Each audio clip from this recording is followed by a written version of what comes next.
जय Shri Krishna hi everyone mommy's kitchen रे आपण मानकु समस्त को आउ थे वेलकम। आज मुई बनामी लाउर गोटे रेसिपी। लाउर ना सुनले तो समस्ते नाक टेक्सन कहीं भी पसंद नहीं करन खावा लगे हेले ई रेसिपीटा बनै कर देखबे आपनकर घरे समस्ते छुआ रु बड़ समस्त को पसंद आसबा और बारंबार बनै कर खावा लगे कहबे। लाउ जेते बेले आगु आमर घर के आसुला मत बहुत टेंशन लगुला लाउर तरकारी हेबा बोली करी हेले ई रेसिपीटा जेन दिन बनाली वन ऑफ माय फेवरेट बनीगला। लाउर तरकारी तो समस्त घरे बनूथिबा हेले लाउरे आउ केन केन प्रकार अलग रेसिपी बनासन के मते कमेंट सेक्शन रे बताबे यूट्यूब रे। आ मोर वीडियो भल लगे लाइक शेयर कर देबे और चैनल रे जेन माने नुआ अछन प्लीज सब्सक्राइब करबा लगी नहीं भूलबे। ये रेसिपी रो ना हला लाउ कोफ्ता करी हमर घरे भी समस्त को बहुत पसंद आसला। वीडियो के लास्ट तक देखुन डिटेल रेसिपी जानबा लगी। इथिर लगी मुई फाले लाउ के नहीं जाइछे लाउ के ग्रेट कर दीछे फाले के और मीडियम आड़े का ग्रेट करबे अति पतला कि अति मोटा ग्रेटर रे ग्रेट नहीं करबे।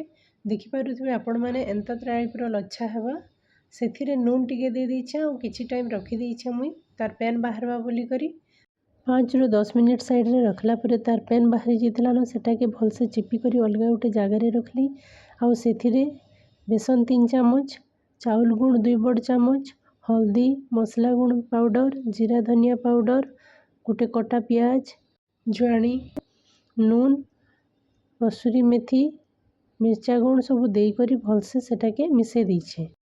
ई जगह कटा पियाज दे सारा पर आपण मैंने जदि चाहेबे बोले सीझा आलू हो कि पनीर के भी कुरी करी दे पारबे मुई प्लेन ही रखीछे और मिसे सारा पर कोफ्ता माने बनी करी प्लेट गुटे रे फास्ट रखी दीछे। आपण मैंने चाहले निजर इच्छा अनुसार सिलिंडरिकल हो कि ओभाल शेप कि अन्य केन शेप भी दे करी बनी पारबे।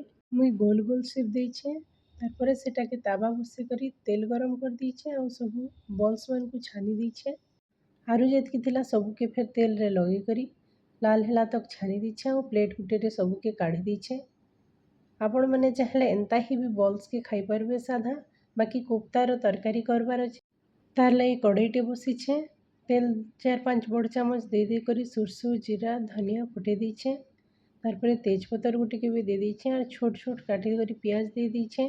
प्याज जेते बेले टिके ट्रांसलूसेंट ही आसला बड़ 2 चामच मसला बटा भी दे दीछे और टिके टाइम कसी दीछे 2-4 मिनिट मसला टिके अधा कसी हला परे सेथिरे कश्मीरी रेड चिली पाउडर हल्दी पाउडर जीरा धनिया पाउडर गरम मसला पाउडर दे करी फिर थरे सबू के मिसे दीछे और 2-4 मिनिट फिर थरे कसी दीछे तार कंचा बासना जीवार तक और तेल छाड़बार तक तारपरे टमाटो को प्यूरी करी रखी मुई सेटा के पके दे करी नून दे दीछे और फिर थरे घाटी दीछे और कवर कर दीछे जस्ट 2 मिनिट लगी।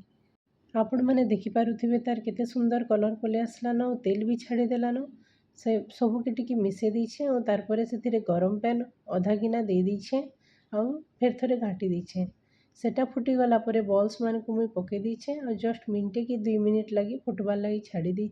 बॉल्स मान को पकाला परे बेसी टाइम नहीं फुटाबे जस्ट मिनटे फुटी गला परे ताके बंद कर देबे।